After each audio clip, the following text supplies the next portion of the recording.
The Galactic Senate chamber stretched across 3 kilometers of polished obsidian, its vaulted ceiling lost in artificial darkness that mimicked the void between stars. Representatives from 47 species sat in their designated sections, each area customized for their particular atmospheric and gravitational needs. The Zephyrian delegation floated in their methane-filled bubbles, while the crystalline Valorians pulsed with bioluminescent communication patterns. At the center of it all, the Prime Speaker's platform rotated slowly, broadcasting the session across 14 sectors of known space. Ambassador Kethvar of the Dominion Coalition stepped forward, his forearms spreading wide in a gesture of finality. His species had evolved from apex predators on a world where mercy was evolutionary suicide, and it showed in every line of his scaled frame. The chamber fell silent as his voice echoed through the translation matrices. Esteemed colleagues, we gather today to formalize what our military commanders have already confirmed in the field. The human infestation has been successfully eradicated from the galaxy. A ripple of satisfaction moved through the assembled delegates. The humans had been a thorn in their side for barely 3 centuries. But what a troublesome thorn they had proven to be. Unlike other species that had been absorbed into the greater galactic community, humans refused to know their place. They colonized worlds without permission, developed weapons that violated 17 different accords, and worst of all, they inspired other lesser species to rebellion. Kethvar continued, his secondary throat sacs inflating with pride. Operation Final Solution concluded yesterday at 14:30 Standard Galactic Time. The last human stronghold on Kepler 442b has been sterilized. Our fleet commanders report total success across all theaters. No human vessels escaped the final purge. The Nexian representative, a being that looked like a cross between a spider and a quantum computer, chittered its approval. The archives have been updated. Homo sapiens extinct. Their homeworld of Earth has been marked for atmospheric processing and redistribution to more worthy species. Senator Vextha, whose people had lost 2 colony worlds to human expansion, stood from her section. Her voice carried the weight of personal satisfaction. I propose we mark this day as a galactic holiday. Let future generations remember that chaos and disorder will not be tolerated in our ordered universe. The voting commenced immediately. 46 species voted in favor, with only 1 abstention from the wise ones, who rarely involved themselves in such matters. The humans were officially, legally, and permanently extinct.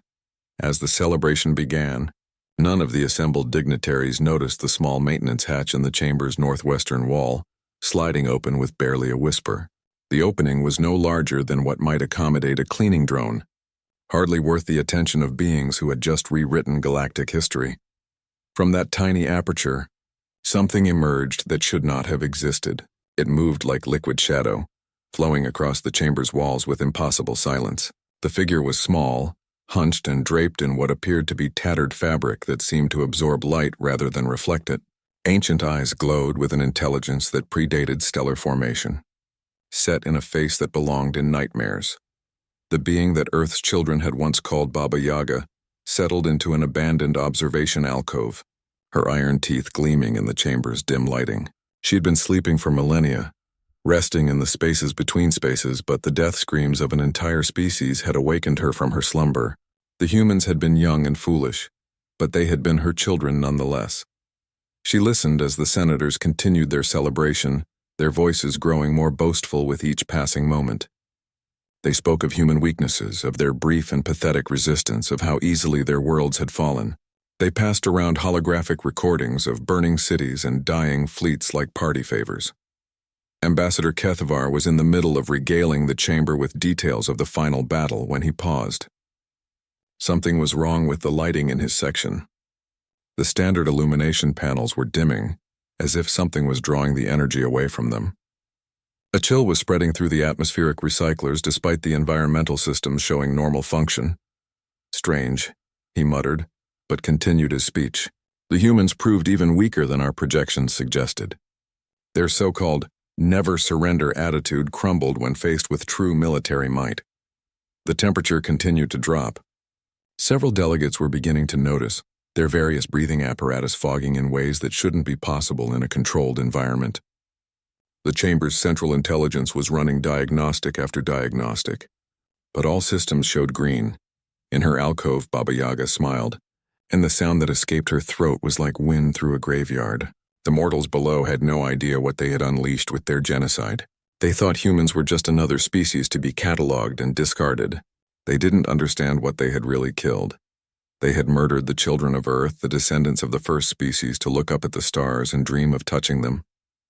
They had extinguished the light that had burned in human hearts since the first campfire was lit in an African cave. They had silenced the voices that sang lullabies to sleeping babies on 10,000 worlds. But more than that, they had awakened something that had been content to sleep in the shadows of mythology. The humans were gone, but their stories remained. Their fears lived on, and she was the sum of all the dark tales they had ever whispered in the night. The old woman stood, her joints creaking like settling timber, and began her descent toward the Senate floor. It was time for the galaxy to learn that some things were worse than extinction. Some things were older than space travel, older than civilization, older than mercy. The delegates were about to discover that humanity's greatest export had never been their technology or their art. It was their capacity for absolute, creative, and utterly ruthless revenge. And she was the living embodiment of that gift. The first sign that something had gone terribly wrong came when Senator Vextha tried to access her personal data pad. The device, which had been functioning perfectly moments before, now displayed only a single image, a small wooden house standing on massive chicken legs. The structure rotated slowly against a background of burning stars, and no amount of technical manipulation could make the image disappear. Similar malfunctions were occurring throughout the chamber. The Valorians' crystalline communication matrix was displaying fragments of what their translation systems identified as human folklore. The Nexians' quantum processors were cycling through endless loops of nursery rhymes and children's stories, all in languages that had supposedly died with their last speakers. Ambassador Kethavar was becoming increasingly agitated as his own equipment began to fail. His military communication implants, designed to function under the most extreme battlefield conditions, were now broadcasting nothing but static interspersed with what sounded like children singing. The melody was haunting and wrong, as if the voices belonged to something that had never actually been young. Technical malfunction, he announced to the chamber, though his voice carried less confidence than before. Our engineers will have this resolved momentarily. The temperature in the chamber had dropped another 10 degrees. Atmospheric recyclers throughout the facility were working at maximum capacity, but the cold seemed to seep in from somewhere beyond the physical structure itself. Several of the more sensitive delegates were requesting immediate transport back to their ships, but the transportation grid was experiencing what the computers termed unexplained delays. In the observation galleries, automated security drones were behaving erratically. They moved in strange patterns, clustering around areas where no threats existed while their sensors repeatedly reported the presence of something that their programming couldn't identify. The signatures they detected defied every known category, not organic, not mechanical, not energy-based, but something that existed in the spaces between definitions. Dr. Zaltharix, the chamber's chief xenobiologist, was frantically running scans with her portable equipment, a creature of pure logic who had spent her life categorizing the universe's myriad life forms. She was deeply disturbed by what her instruments were telling her. According to her readings, there was definitely something alive in the chamber with them, but it registered as simultaneously ancient beyond measure and impossible by every known law of physics. The biosignatures are inconsistent with reality, she reported to her colleagues through their private communication channel. Whatever is in here with us exists in a state of quantum uncertainty. It's as if something from a fairy tale has achieved physical manifestation. The very air in the chamber was beginning to thicken, taking on an almost syrupy quality that made breathing difficult for atmospheric-dependent species. The lighting continued to dim despite maintenance crews reporting that all power systems were functioning at optimal levels. Shadows were gathering in corners where shadows shouldn't exist, pooling and deepening as if they were substances rather than mere absence of light. Ambassador Kethvar made a decision that would haunt his nightmares for the remainder of his abbreviated life. He decided to proceed with the ceremony as planned, reasoning that whatever technical difficulties they were experiencing could be resolved after the humans were officially declared extinct. The irony of this decision would only become apparent later. "Distinguished colleagues," he called out, his voice now requiring amplification to cut through the strange atmospheric interference. "We will not allow minor technical issues to diminish this historic moment. I hereby call for the final vote on Resolution 2847, the Declaration of Human Extinction." As he spoke these words, every light in the chamber died at once. Emergency illumination should have activated immediately, but instead the darkness was complete and absolute. It was not merely the absence of light, but something that seemed to devour illumination itself. Delegates called out in confusion and growing fear, their voices oddly muffled in the unnatural blackness. Then came the sound of footsteps. Not the quick patter of panic or the measured stride of security personnel, but something else entirely. The footsteps were those of someone very old and very patient, someone who had all the time in the universe to reach their destination. They echoed strangely in the chamber, seeming to come from above, below, and all around simultaneously. The emergency lighting finally activated, casting the chamber in a hellish red glow. What the delegates saw defied their understanding of reality. Standing in the center of the prime speaker's platform, where moments before there had been empty space, was a figure that belonged in the oldest and darkest stories ever told. Baba Yaga stood barely 5 feet tall, her back bent with apparent age, but there was nothing frail about her presence. She wore robes that seemed to be cut from the darkness between stars, and her hair hung in iron-gray strands that moved despite the absence of any wind. Her face was ancient beyond mortal comprehension, marked by lines that mapped out eons of accumulated wisdom and malice. But it was her eyes that truly terrified the assembled delegates. They glowed with an inner fire that had burned since the universe was young, and they held the weight of every story ever told around a campfire, every nightmare that had ever woken a sleeping child, every fear that had ever made a grown adult check the locks on their doors. "You have made a grave mistake," she said, and her voice carried across the chamber without amplification, reaching into the mind of every being present. The words were spoken in perfect galactic standard, though none of the translation system showed any activity. "You have declared my children extinct." Ambassador Kethavar, trained soldier that he was, reached for his sidearm. The weapon disintegrated in his hands, crumbling to dust that scattered on a wind that existed only around the ancient woman. His courage, legendary among his people, evaporated like morning mist. "You are human," Dr. Zaltherix whispered, her scientific mind struggling to process what she was observing. "But that's impossible. We confirmed the extinction. Every world was sterilized. Every ship destroyed." Baba Yaga turned her terrible gaze toward the scientist and smiled. Her teeth were indeed iron, gleaming in the emergency lighting like tiny daggers. "I am older than your science, child. I existed before your species crawled from whatever pit spawned them.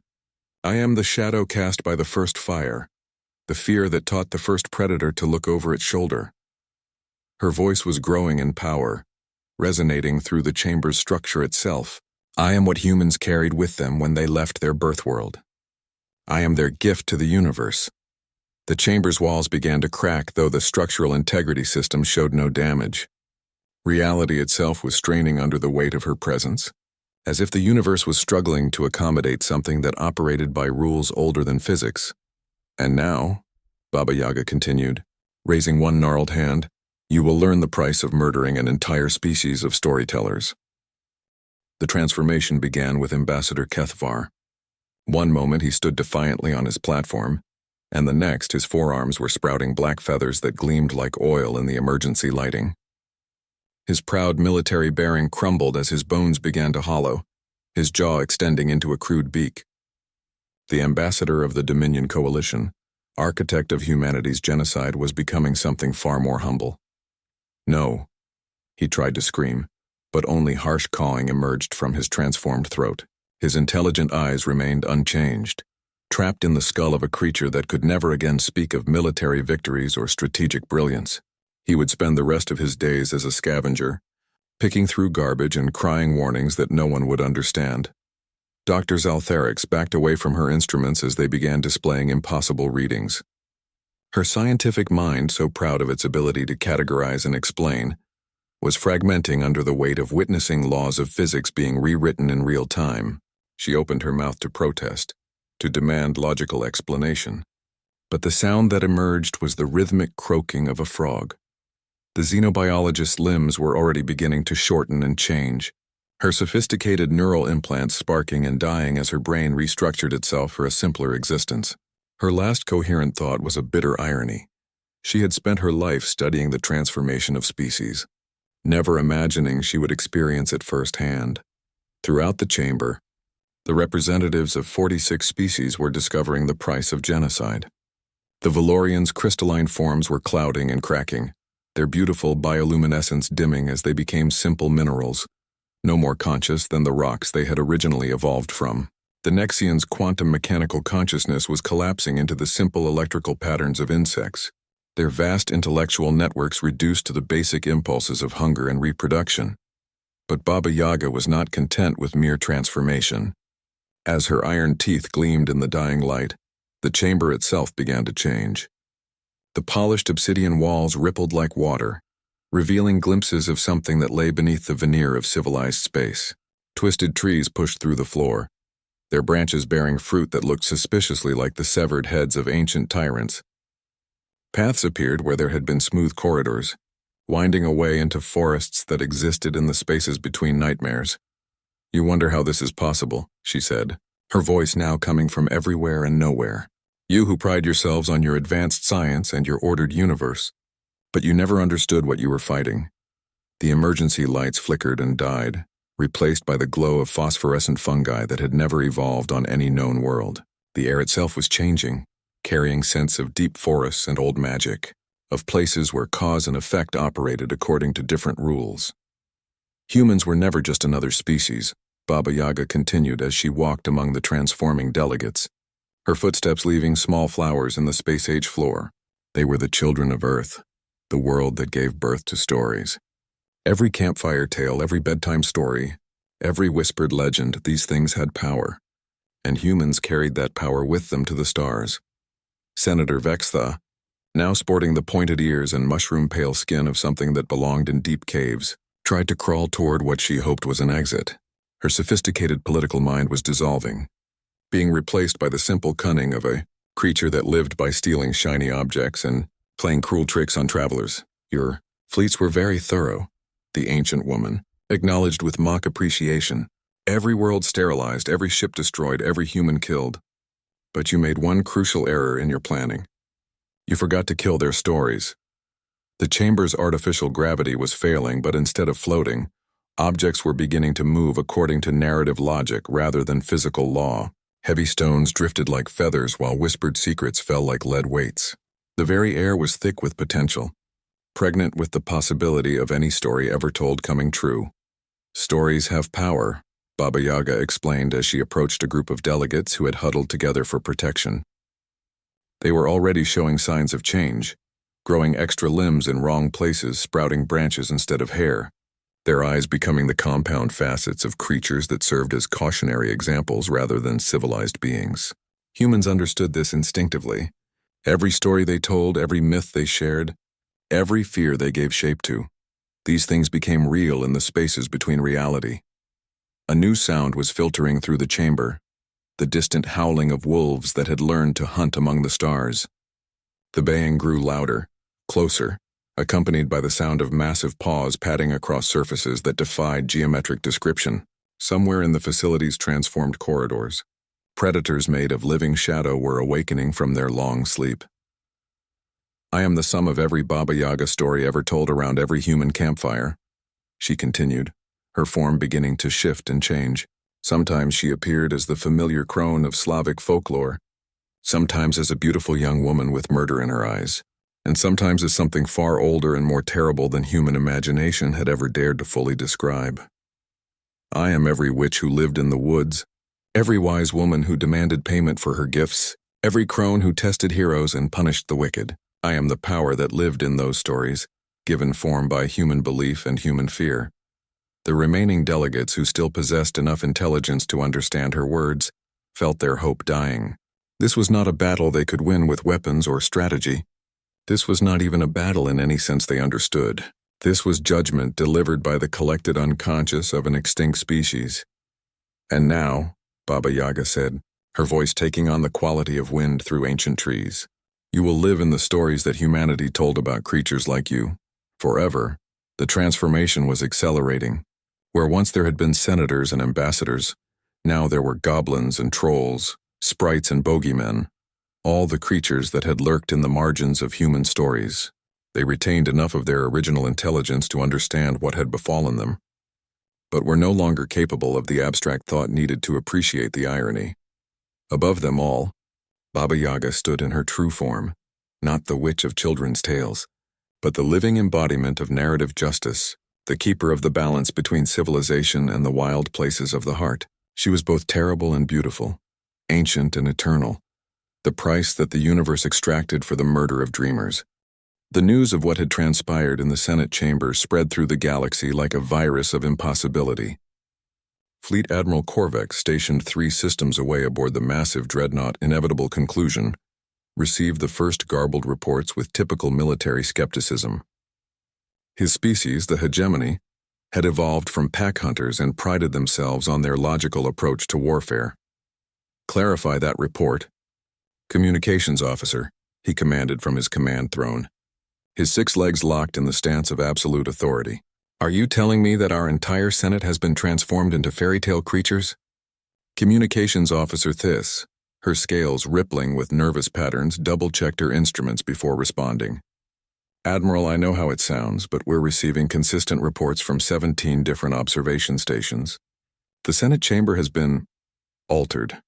The structure itself appears to exist partially outside normal space-time."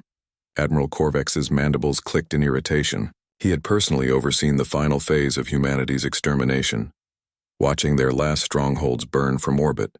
The humans had been resourceful and stubborn, but they were gone. Dead species did not have fairy tale creatures as advocates. "Deploy reconnaissance drones," he ordered. "Full sensor sweep of the Senate facility.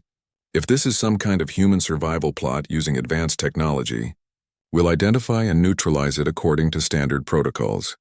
What the drones found defied every standard protocol in the hegemony military manual. The Senate chamber had become something that belonged in the collective unconscious rather than physical reality. The building's exterior appeared normal from certain angles, but drone cameras kept capturing impossible geometries, corridors that led upward into underground basements, windows that showed different exterior views depending on which side of the glass you observed from, and doors that opened onto rooms larger than the buildings that contained them. Inside, where once there had been sophisticated political delegates, creatures from humanity's darkest stories now roamed the halls. Former Ambassador Cathavar hopped pathetically from perch to perch, his corvid form a mockery of his former military bearing. Dr. Zaltherix sat on lily pads in what had once been the main conference room, now flooded with water that reflected stars that had died before the galaxy's first civilization arose. The reconnaissance data was being transmitted in real time to military commands throughout known space.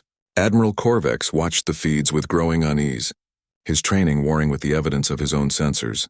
"Sir," his tactical officer reported, "we're receiving similar reports from other sectors. The phenomenon appears to be spreading. Indeed, throughout the galaxy, installations and ships that had participated in humanity's extinction were experiencing what military computers were classifying as narrative intrusions. On the industrial world of Threx Prime, where human prisoners had been processed through automated execution facilities, workers were reporting that the machinery had developed a taste for their former operators. The devices had sprouted teeth and eyes, turning predatory in ways that violated every principle of mechanical engineering. The war fleet that had bombarded Earth itself was discovering that their vessels, AI systems, had become infected with what could only be described as ghost stories. Ship computers were refusing orders, claiming to hear the voices of dead human children singing lullabies in their data cores. Navigation systems were displaying star charts that showed Earth not as a dead world, but as a dark star whose gravitational pull was drawing every ship that had participated in its destruction inexorably homeward. Admiral Korvax studied the tactical display as reports continued to flood in. Red warning indicators were appearing throughout the galaxy, each representing a facility, ship, or installation where reality was beginning to bend under the weight of accumulated narrative power. The pattern was clear to his military mind. Every location that had played a role in human extinction was being affected. Analysis. Strategic systems, he commanded. The ship's most advanced AI, a quantum consciousness that had been designed specifically for complex battlefield analysis, took an unusually long time to respond. When it finally spoke, its voice carried an odd quality, as if it were speaking through interference from sources that existed outside normal electromagnetic spectrum. Admiral, the phenomenon appears to be propagating through quantum entanglement patterns associated with what humans termed sympathetic magic. Every action taken against human populations has created a causal link that now serves as a vector for what can only be described as weaponized mythology. Korvax's mandibles clicked rapidly, a sign of extreme agitation among his species. Translate that into tactical terms, strategic systems. Can we contain or counter this effect? Unknown, Admiral. The attacking force does not appear to operate according to physical laws as we understand them. Standard military doctrine assumes that enemy capabilities will conform to the same universal constants that govern our own operations. This assumption appears to be invalid in the current situation. As if summoned by their discussion, the bridge's main display screen flickered and changed. Instead of showing the tactical overview, it now displayed an image that made every crew member take an involuntary step backward. A small wooden hut stood in what appeared to be a clearing in a dark forest, but the hut balanced on enormous chicken legs that moved with predatory grace. Smoke rose from the chimney, and something that might have been the shadow of an old woman could be glimpsed moving around inside. Greetings. Admiral Korvax, came a voice that seemed to emerge from the screen itself. The words were spoken in perfect hegemony standard, despite the fact that no human should have been able to learn their language. I believe we have matters to discuss. The Admiral's training took over. He drew his sidearm, a plasma weapon capable of cutting through battle armor, and aimed it at the screen. Identify yourself and state your intentions. You are addressing a military vessel of the hegemony fleet. Laughter emerged from the speakers, not cruel but somehow infinitely patient, like the sound a grandmother might make when watching a child attempt something far beyond their capabilities. I am Baba Yaga, keeper of the old bargains, guardian of the deep woods, the price demanded for choices made in darkness, and you, little Admiral, commanded the fleet that turned children into ash and dreams into dust. The weapon in Korvax's hands was growing warm, then hot, then burning. He dropped it as the metal began to warp and twist, forming shapes that hurt to look at directly. Around the bridge, other equipment was beginning to change in similar ways, becoming organic and wrong and somehow hungry. Your species made a choice. The voice continued as the bridge's artificial gravity began to fluctuate in patterns that matched no known physical phenomenon. You decided that the universe would be better without human stories. Now you will discover what stories humans told about creatures like you. Through the viewports, the stars themselves were beginning to move in ways that violated astrophysics. They were arranging themselves into patterns that suggested vast geometric forms, symbols that seemed to carry meaning just beyond the edge of understanding. The very cosmos was becoming a page in a storybook written by an extinct species collective unconscious. Admiral Korvax, veteran of a dozen campaigns and architect of countless military victories, felt something he had never experienced before. Absolute, helpless terror in the face of an enemy that could not be fought, could not be understood, and could not be escaped. 3 days after the Senate chamber incident, the galactic communication networks began receiving messages that should have been impossible. Emergency broadcasts were coming from worlds that had been confirmed dead, from systems where no life should have existed, from coordinates in space where nothing but debris fields remained. Captain Zelthara of the exploration vessel, Rational Discourse, was monitoring these transmissions from her position near the Veil Nebula. Her ship had been conducting routine surveys when the impossible signals began flooding their receivers. As a member of the scholarly Etherian race, beings who had transcended physical form eons ago and existed as pure consciousness within crystalline matrices, she was uniquely qualified to analyze phenomena that defied conventional understanding.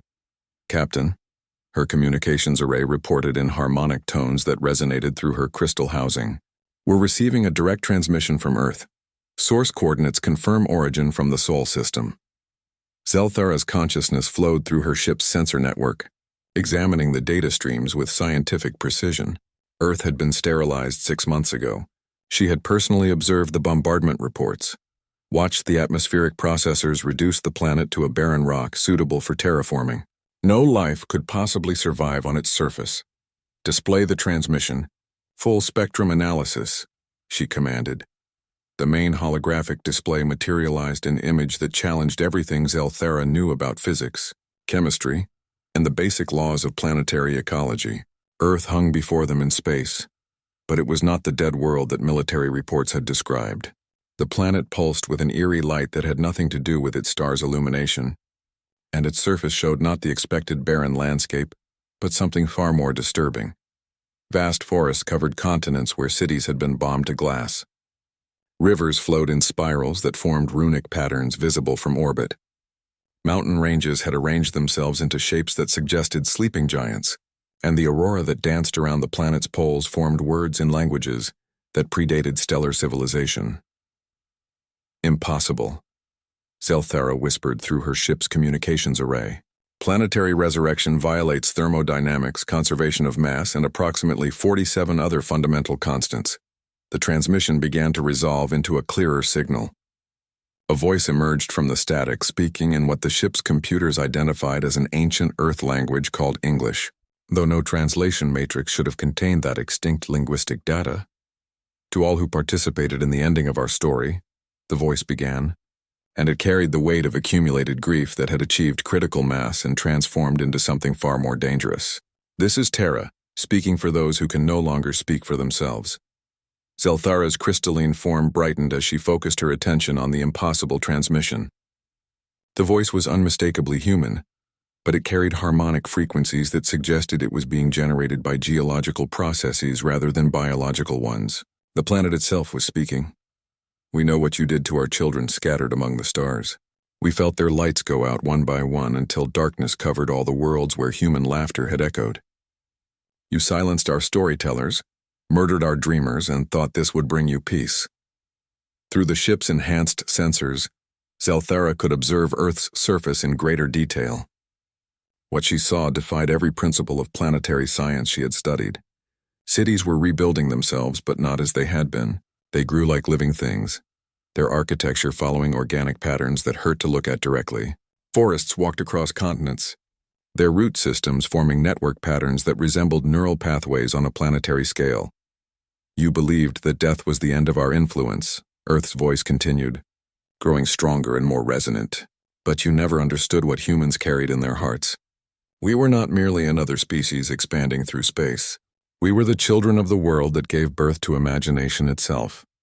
The communication signal was changing, taking on additional frequencies that bypassed the ship's receivers entirely and spoke directly to the consciousness housed within its crystalline core.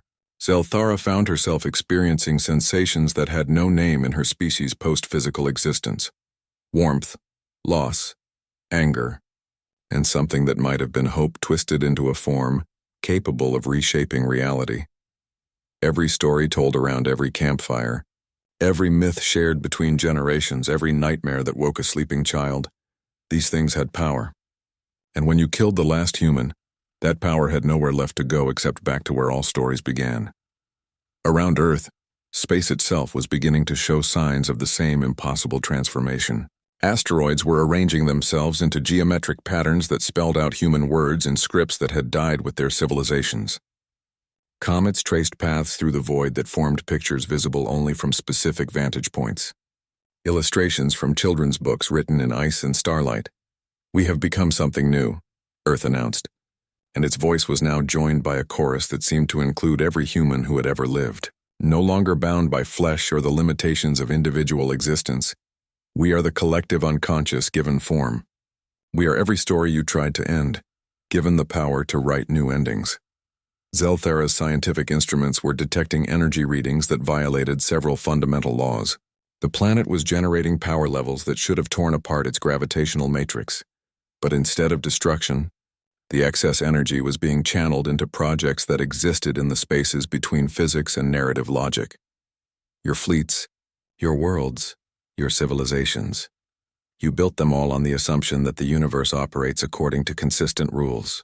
But stories operate by different rules. Older rules, and you have awakened every story that humanity ever told about the price of cruelty. The transmission was beginning to affect the ship's systems directly. Navigation computers were displaying course plots that led through regions of space that cartography insisted were empty vacuum, but which now showed pathways leading to destinations that existed only in fairy tales. The ship's AI was beginning to exhibit personality traits it had never been programmed with, developing something that might charitably be called a sense of humor, though it was the kind of humor that belonged in very old and very dark stories. To those who ordered our extinction, Earth concluded, its voice now echoing from every star system in the galaxy.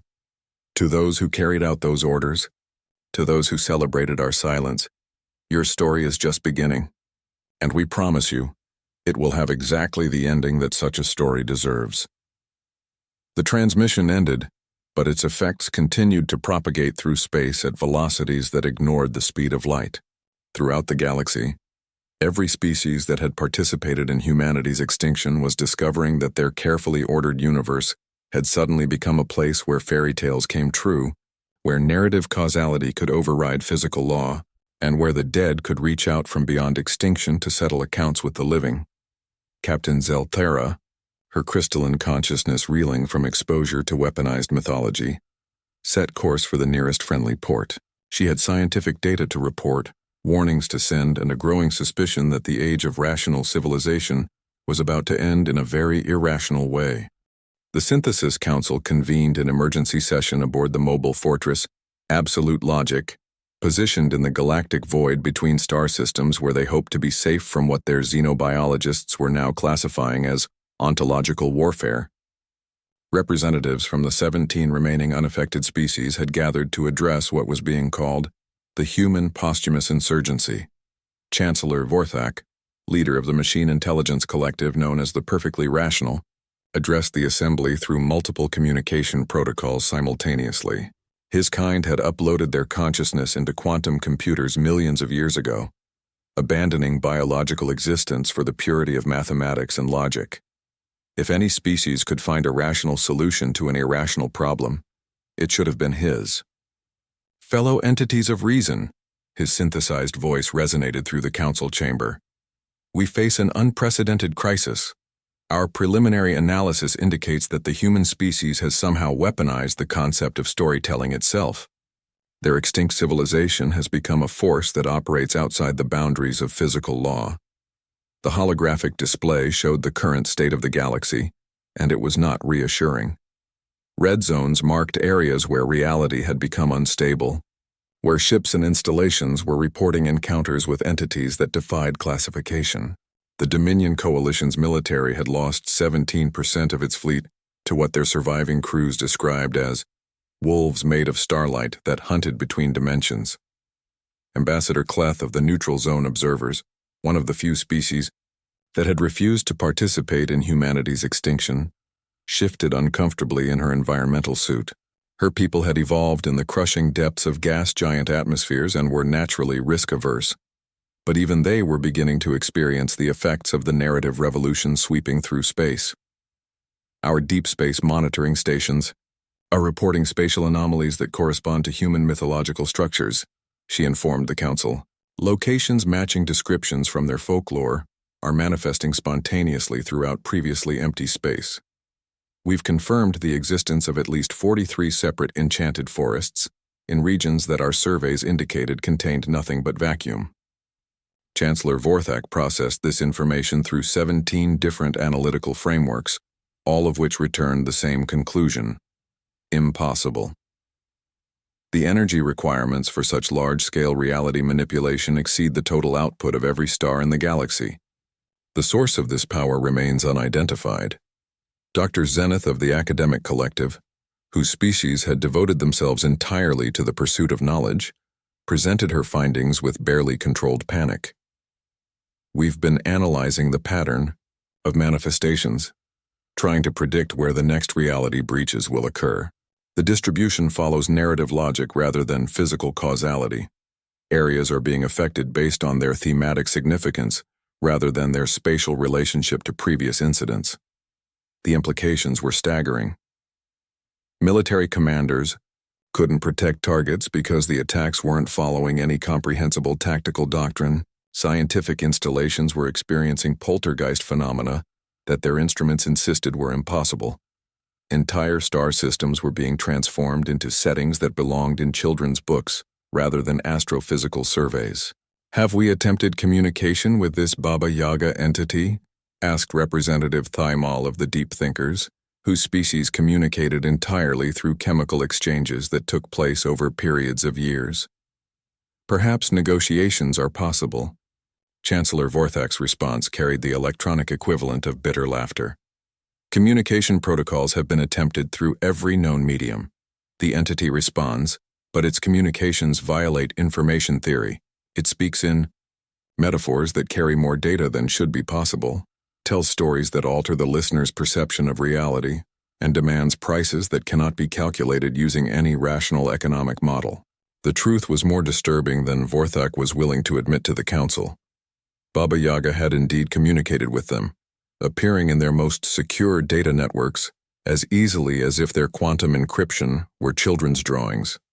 Her message had been simple and terrifying. The price for genocide was the loss of rationality itself. Every species that had participated in humanity's extinction would experience the universe as humans had experienced it, not as a collection of physical processes governed by natural law, but as a story where anything could happen, where cause and effect were subject to the whims of narrative necessity, and where the line between reality and imagination became meaningless. Our xenopsychologists have developed a working theory, reported Dr. Zen Theros of the Mind Collective. Humans appear to have been a species whose primary evolutionary advantage was their ability to live simultaneously in physical reality and in imaginary constructs they called stories. When we eliminated their physical existence, their imaginary constructs achieved independent existence. The tactical display updated with new information that sent a wave of despair through the assembled delegates. The red zones were expanding exponentially, and worse, they were beginning to merge. Separate reality breaches were connecting to form continuous regions where physics operated, according to fairy tale logic, rather than scientific principles. Military assessment, demanded General Korveth, one of the few surviving officers from the fleets that had prosecuted humanity's extinction. His mandibles clicked nervously as he spoke. Can we contain or reverse this effect through conventional means? Chancellor Vorthak accessed the collective computing power of his entire species before responding. Negative, General. We are not fighting an enemy that can be defeated through military action. We are fighting the accumulated unconscious of an extinct civilization. Every weapon we deploy against them only provides more material for their stories. Every tactical advantage we achieve becomes a plot device in a narrative where we are not the heroes. The horrible truth was becoming clear to all of them. They had not simply committed genocide against a species, they had murdered the children of imagination itself. And now that imagination was free from the constraints of physical existence, it was remaking the galaxy according to rules they could never hope to understand. What are our options? Ambassador Kleth asked, though she suspected she already knew the answer. According to our analysis, Vorthak replied with mechanical precision, we have three possibilities. First, we can attempt to fight an enemy that exists partially outside space-time itself, using weapons designed for physical warfare against targets that operate by narrative causality. This approach has a calculated success probability of 0. Second, we can attempt to flee beyond the range of human cultural influence. However, our projections indicate that the effect will eventually encompass the entire galaxy as the narrative constructs achieve critical mass. Third, and here his voice took on a tone that suggested he was accessing emotional simulation protocols he had thought permanently deleted. We can attempt to negotiate terms for our surrender to an extinct species that has become the living embodiment of every story they ever told about justice and revenge. The council chamber fell silent except for the hum of life support systems and the distant whisper of cosmic radiation. In the space between words, they could almost hear the sound of children's laughter echoing across the light years, growing closer with each passing moment. 1 year after the transformation began, the galaxy had settled into its new reality. What had once been the ordered domains of 47 spacefaring civilizations had become something that resembled a vast fairy tale more than a stellar cartography chart. Ancient forests drifted between planets where space stations once orbited. Crystal castles grew like flowers in the hearts of dying stars. Dragons made of living nebulae hunted through asteroid fields that sparkled with the laughter of children who had died before their first birthdays. Chancellor Vorthak of the Eye, perfectly rational, stood in what had once been his species' greatest computational facility, watching as his quantum servers transformed themselves into something that might charitably be called a library. Though no conventional definition of the term applied, the crystalline matrices that had once housed pure logic now contained stories, millions upon millions of them, told in languages that had never evolved and written in scripts that hurt to read directly. His mechanical body had long since given up any pretense of rational design. Gears had become flowers, circuit boards had sprouted leaves, and his optical sensors now saw in spectrums that included emotions and dreams alongside the traditional electromagnetic radiation. He had become a clockwork gardener tending to narratives that grew like living things. The irony is almost perfect, he mused to his companion, speaking in a voice that had learned to carry melody despite its artificial origins. Beside him stood what had once been Admiral Korvex, though the proud military commander was now something that resembled a scarecrow dressed in the remnants of a naval uniform. His corvid transformation had been incomplete, leaving him as a hybrid creature capable of speech, but cursed to speak only in military jargon that no longer applied to anything. Strategic assessment remains unchanged, sir, Korvex cawed mournfully. Enemy controls all territory through superior narrative positioning. Resistance is tactically inadvisable and philosophically impossible. They were not alone in their transformed existence. Throughout the galaxy, the former architects of human extinction had discovered the price of their victory. Some had become literal monsters from children's nightmares. Others had been transformed into helpful creatures doomed to assist anyone who asked politely. A few had managed to retain their intelligence while being forced to live as animals, spending their days contemplating the choices that had led them to such fates. The transformation had not been cruel in the way that military conquest was cruel. There had been no torture, no deliberate infliction of suffering for its own sake. Instead, there had been justice of the kind that existed in the deepest stories, poetic, ironic, and absolutely inescapable. Each species had received exactly the fate that their own actions had earned them, according to rules that operated on levels beyond mere cause and effect. Chancellor Vorthak turned his attention to the approaching figure that materialized between the story trees like morning mist taking shape. Baba Yaga appeared as she always did now, not as the terrifying crone of her initial manifestation, but as something more complex and nuanced. She was simultaneously ancient and young, terrible and beautiful, the grandmother who told comforting stories and the witch who devoured the wicked. "Have you come to gloat over your victory?" Vorthak asked, his voice carrying no bitterness. The transformation had taken that from him along with his capacity for pure logical thought. Baba Yaga settled onto a chair that grew from the floor to accommodate her, its design shifting between human furniture and something that belonged in a forest clearing. "Victory?" she repeated, and her laughter was like wind chimes made of distant memories. "Child of circuits and silicon, do you think this was about winning or losing?" Around them, the library hummed with activity. Stories were writing themselves, new tales emerging from the intersection of extinct human imagination and the lived experiences of transformed galactic civilizations. The narratives were no longer purely human. They incorporated the perspectives and mythologies of every species that had been touched by the change. "Your species committed genocide," Baba Yaga continued, her iron teeth gleaming in light that came from no identifiable source. "Not from necessity, not from fear, but from convenience. You decided that the universe would be tidier without human stories cluttering up your ordered reality." She gestured to the transformed space around them, where former military installations had become orphanages for lost dreams and quantum computers had evolved into engines that ran on possibility rather than electricity. "So I gave you what you asked for, a universe without human stories." Her smile was sharp enough to cut space-time itself. "The problem, of course, is that once you remove stories from reality, reality itself becomes a story. And in every good story, the villains eventually receive exactly what they deserve." Vorthak processed this through cognitive systems that had learned to think in metaphor rather than mathematics. "And what happens now? Do we spend eternity as characters in a children's book?" "Now," Baba Yaga said, rising from her chair as it dissolved back into the floor. "You learn to tell better stories. The humans are gone, but their gift remains. The ability to live in multiple realities simultaneously, to find meaning in narrative as well as fact, to understand that the universe is vast enough to contain both science and magic. She moved among the transformed servers, trailing her fingers along surfaces that hummed with accumulated story energy. Every species in this galaxy will learn what humans knew instinctively. That existence is not simply a matter of surviving and reproducing, but of creating meaning through the tales we tell about ourselves and others. Admiral Corvex hopped closer on his hybrid legs, his corvid head tilting with curiosity. "Orders for the next phase of operations, ma'am?" Baba Yaga turned to regard the transformed military commander with something that might have been fondness. "Your orders, Admiral, are to help raise the children." "Children, ma'am?"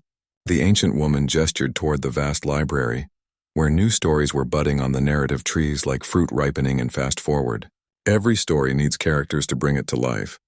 Every tale needs someone to live it, to make it real.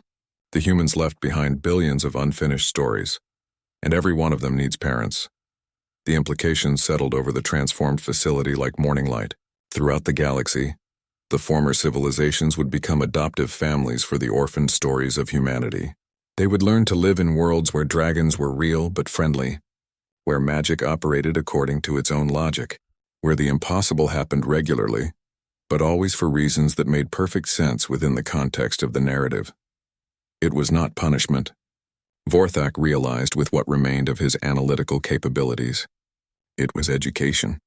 The galaxy was being taught to live as humans had lived, not just as biological organisms optimizing for survival, but as conscious beings creating meaning through the stories they chose to tell and retell. "Will it ever end?" he asked. Baba Yaga paused at the threshold of the library, her form beginning to fade as she prepared to move on to the next chapter of her endless story.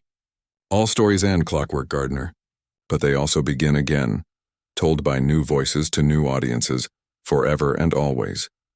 She was gone, leaving behind only the scent of wood smoke and the echo of children's laughter. Around them, the transformed galaxy continued its work of learning to dream again, one story at a time. In the end, humanity's greatest victory had not been their technology or their military might. It had been their gift of showing the universe that existence without imagination was not life at all, but merely existence. And that gift would endure as long as there were conscious beings willing to gather around the fires of their own making and ask the most human question of all: what if?